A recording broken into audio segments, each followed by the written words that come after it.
morning, it's May 19th. This is To My Liberal Friends. And if you have comments on what I have to say in this podcast, please leave them. And I encourage you to go to the YouTube site where this is as well.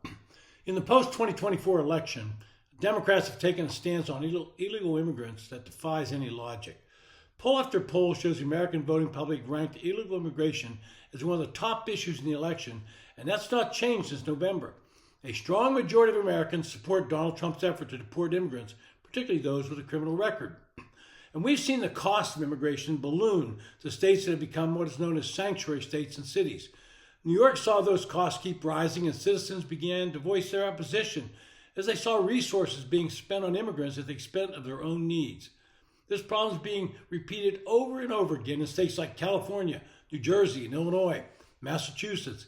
Budgets are being busted, and since states cannot run deficits, these funds have to be made up in some manner. That means they're increasing taxes or cutting spending in other areas. Neither is a welcome sight by the tax-paying citizens of these states. Out in California, this problem becomes acute and especially interesting because Governor Gavin Newsom has presidential ambitions, so he's being forced to deal with the problem. For Newsom's position, he's claiming that California is under assault from Washington and blaming Trump's tariffs and other federal policies for the budget shortfall. He holds himself blameless, which is typical for most politicians. Now, all of this would be news to the state's budget people. The main issue the budget makes clear is California's explosion in spending, especially in Medicaid, its health care program for low-income individuals. In California, the medical plan supposedly reserved for the poor covers more than a third of the entire population, far more than the rest of the country. Nationwide, similar Medicaid programs cover somewhere around 20% of all Americans. Part of the reason for its numbers growing so fast of recipients is that since 2016, California has been continually expanding coverage for what it calls the undocumented. Beginning last year, it made Medi-Cal available to all illegal immigrants. Medi-Cal's coverage is generous. It includes dental, vision, and mental health services, as well as transportation to medical appointments and drug and alcohol rehab. Just 2 months ago, the Newsom administration had to borrow an extra $2.7 billion because more illegal immigrants were enrolling in the program than they anticipated. As the new budget announcement euphemistically put it, increased Medi-Cal expenditures on individuals with certain statuses caused much of the budget shortfall. Read that as a nice wording for illegal immigrants.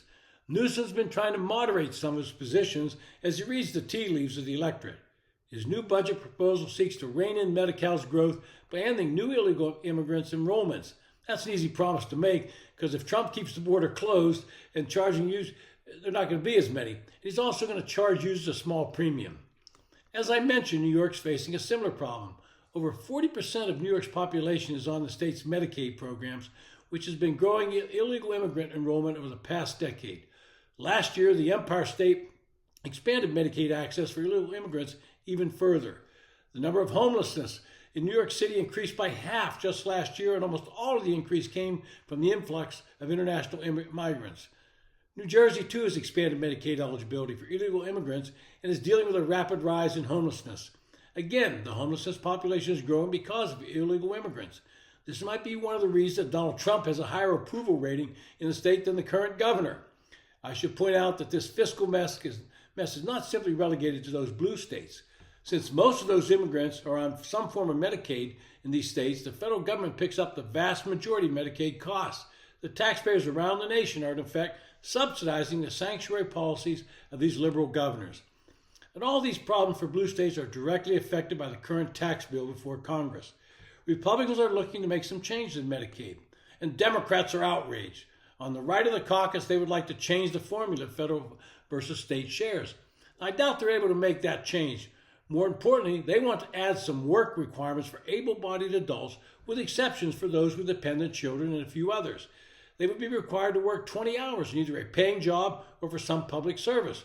And Democrats are blocking it, even that change, allowing able-bodied to have provide some sort of work for these generous benefits they receive. To me, that's indefensible. How can they not require that work? The House Budget Committee passed the big, beautiful bill last night by a 17-16 vote. 4 Republicans from the Freedom Caucus voted to allow the bill to move forward by voting present. All Democrats voted no.